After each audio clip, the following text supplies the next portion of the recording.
nekk benn mbuumbaay boo xam ne bu ñu ko bàyyi woon suñu cadre de vie day yàqu. maa ngi jot également alerte ñi nga xamante ne c'est des riverains Almadies ci code kii bi baie de Hann tamit yàqu na baie de Hann dañ ko transformé en dépotoir d'ordures alors qu'il y a de cela 20 ans wax naa ko keroog c'était l'une des plus belles baies au monde yooyu yëpp dañ ko war a récupérer te dinañ ko récupérer parce que suñu cadre de vie ñun ñoo ko moom civisme ak citoyenneté comme je l'ai dit kenn du ko négocier ñun ñoo ko moom. Sur les équidés très rapidement fas yi dafa am benn texte boo xam ne dafa tere ñu leen di toroxal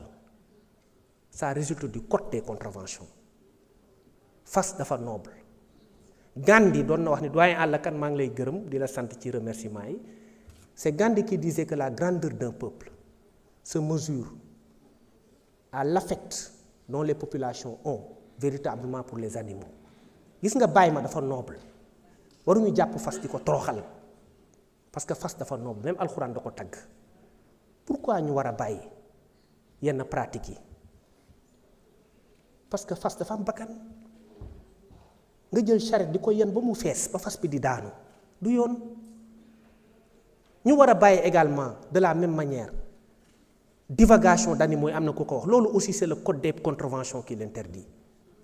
Sur la voie publique da ngay dem ba centre-ville parfois nga daan gis parce que loolu nangootuñ ko nga daan gis ay nag ak ay xar yuy dox yàq également cadre de vie bi yooyu rafetul suñu dëkk ñun ñoo ko moom nañ ko defar wax naa ko keroog fii am na benn ministre bu ko fi rappelé ñun peut-être amuñu mais bëgg nañ lu baax ak fu ñu mënti nekk nañ ànd defar suñu dëkk ñun ñoo ko moom bu ñu nangu kenn di ñu ko yàqal parce que Sénégal suñu loxo lay mujjee. Donc dañ ko defar ba nga xamante ni bu ëllëgee on va léguer aux prochaines générations un pays ordonné un pays stable et un pays respecté parce que bu ma demee tey à l'international da ngay xam ne Sénégal dañ ko respecté mais gan yooyu di ñëw fii dañu war a gis dëkk bu tegu ci yoon dëkk bu rafet dëkk bu sell mais li ñuy bañ mooy bu ñu ñëwee fii après bu ñu demee xeeb ñu te loolu ñun waruñu ko nangu ñun ñoo moom suñu réew nañ ko ànd defar.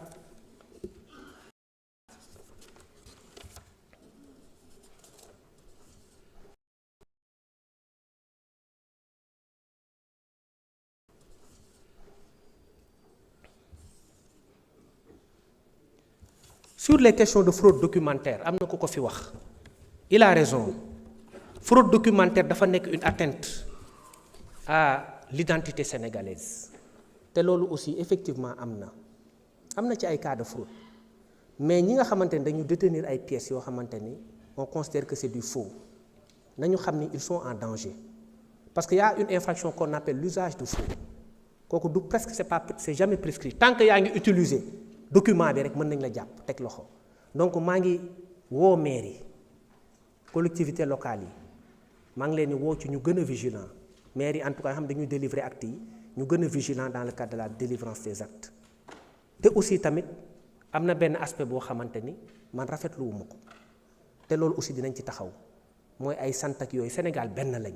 ñoo bokk ndey ñoo bokk bàyyi boo santee Jaxumpa wala nga sant Cissé wala nga sant Mbay ak sama kal yi sant Touré ñoom ñëpp benn lañ donc nañ jàppandoo ci loolu defar xam ni ñun ñoo bokk dëkk bi sant yi amu ci solo mais li ko indi mooy fraude documentaire bi effectivement moo poussé parfois policiers yi ñu laaj ay documents parce que mënoo bëgg une chose aussi et son contraire moo tax léegi dans tous les cas j'ai demandé à ce qu'on exige des certificats de nationalité parce que bu boobaa le problème est réglé ku indi nationalité sénégalaise mën nga am loo bëgg mais bu fekkee ni yow da nga nekk un fraudeur doo mën a produire un certificat de nationalité te loolu ça peut régler le problème. Maintenant sur la question de la corruption je suis effectivement d'accord corruption nag dafa bokk ci fléau yi nga xamante ni fépp da nga ko fay retrouver da nga koy retrouver ci police da nga koy retrouver feneen mais ñu ngi jox ay jéego bi ñu ñëwee dañu teg un inspecteur général jox ko mission mu dox ci affaire corruption ak toutes les considérations yoo xam ne mën nañ ci régler police bi donc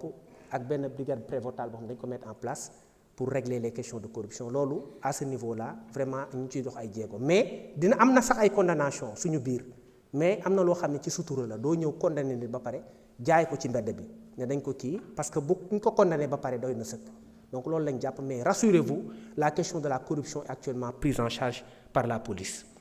Sur la situation des élèves de la 49e promotion, je vous rassure que le problème est quasiment réglé. Parce que toutes les démarches administratives sont entamées pour la résolution des vices entachant leur situation. Répondre naa keroog Guy Marius Sagna ci côté boobu, et un projet de décret à titre exceptionnel a été pris pour la régularisation de leur situation administrative et financière, parce que les deux sont liés. Et il a été élaboré, et aujourd'hui c'est sur la table du président de la République. Bu ñu ko signé rek, le problème sera réglé. Ñun ñoo gën a soxla effectif dans le cadre du maintien de l'ordre et dans le cadre de la sécurisation du pays. maa ngi leen di gërëm di leen sant ci déglu bi lii rek day wane ni Sénégal benn bopp la ñun ñoo ko moom. amaat nga 15 minutes au besoin. Ah mais c'est tant mieux encore, je pensais que c'était fini. Lii je veux dire day wane ni Sénégal benn bopp la te effectivement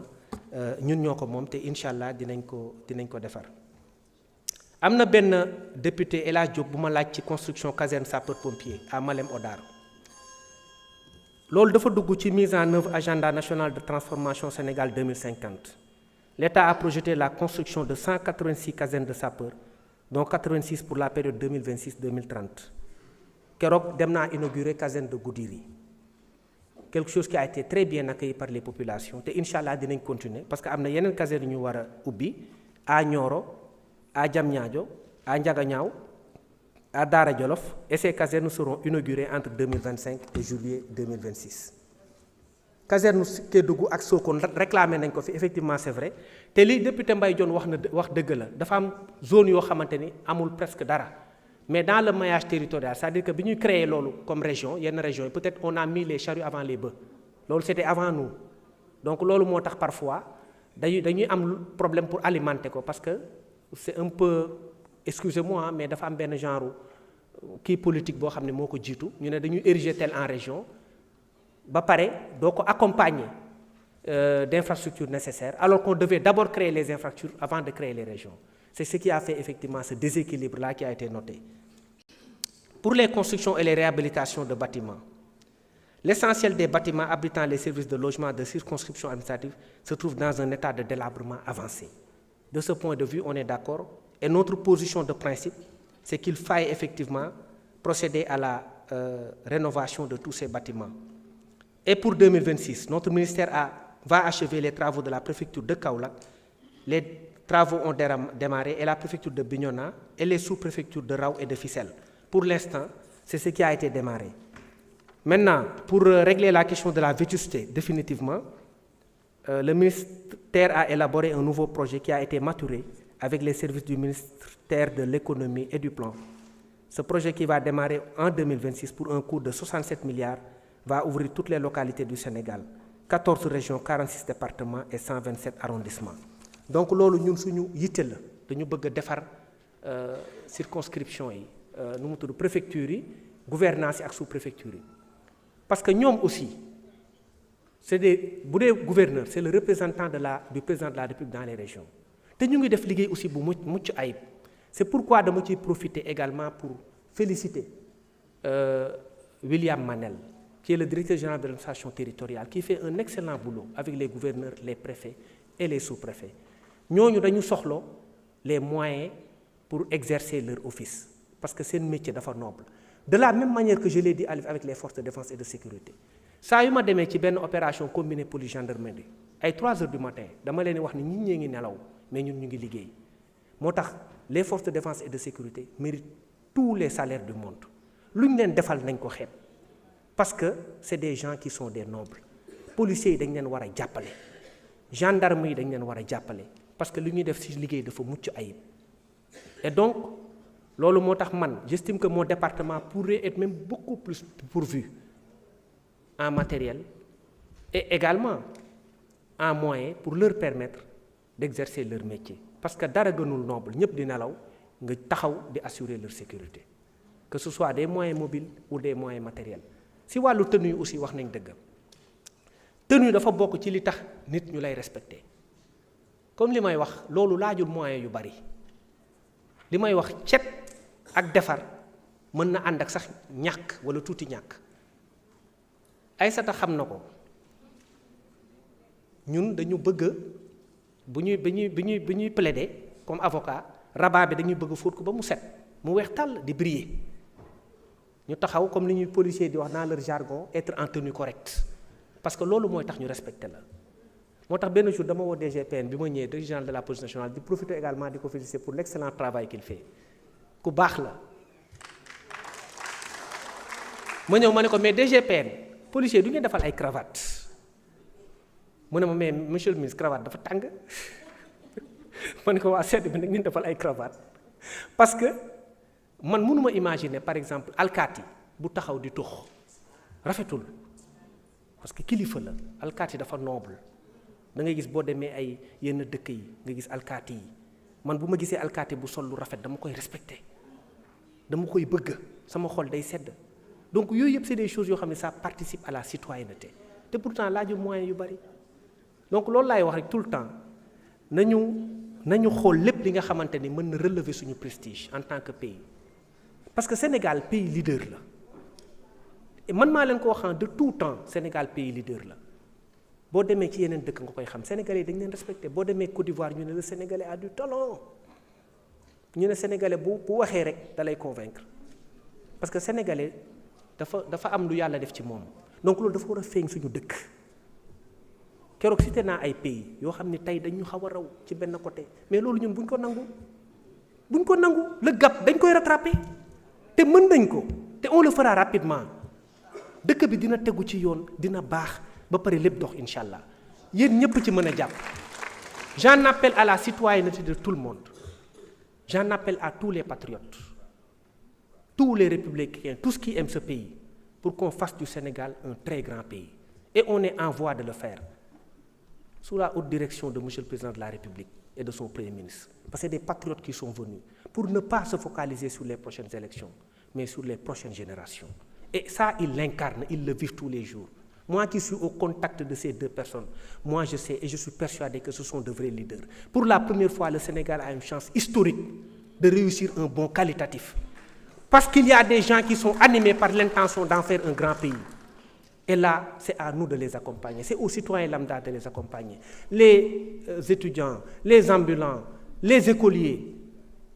les députés, les chômeurs, que tout le monde s'y mette pour qu'on fasse de ce pays un grand pays. On l'est déjà, mais on peut réussir encore à progresser. Et c'est d'ailleurs l'occasion pour moi de profiter de cette tribune pour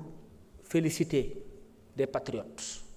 des gens qui se sont toujours investis pour l'ordre, la discipline, le civisme et la générosité également. Ils sont là, je les ai invités, ce sont les Patriot Riders. Je vous demande de les applaudir. ñii ñooy taxaw ci tali bi sans moyen naan feu rouge da ngay taxaw ñoom ñooy taxaw ne feu rouge da ngay taxaw ñooy taxaw ne piéton jël trottoir bi oto bi demal te kenn fayu leen parce que ñoom li ñuy def mooy le don de soi pour la patrie ak ñeneen ñi nga xamante ni dañuy dénoncer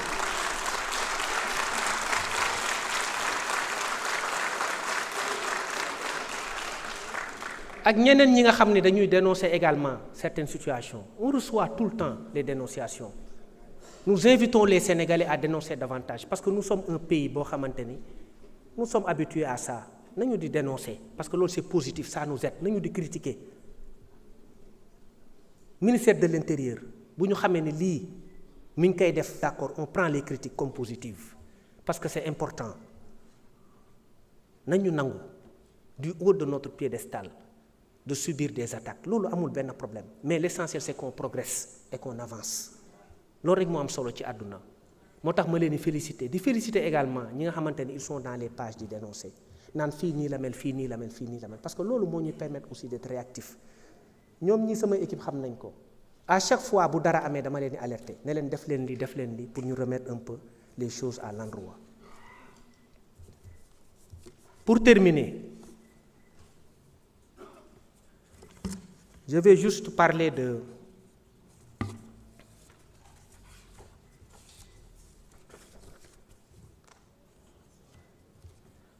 des politiques en général.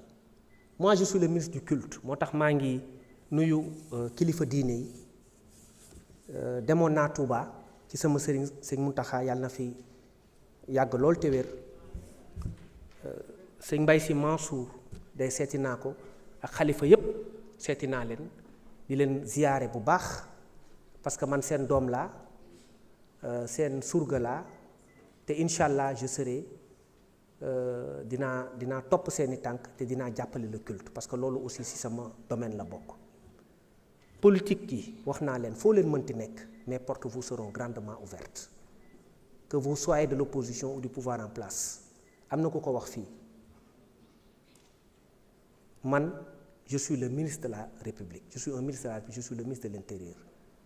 je suis là pour tous les Sénégalais heure boo leen ma bëggee gis ñëw leen parce que je vais vous accueillir et c'est mon devoir également de vous écouter la société civile également maa ngi leen di woo à tout moment mën ngeen ñëw sama bureau boo leen amee ay doléances ñëw leen Aïssata du ma nangu nga may taxé peut-être étiqueté parce que dans le barreau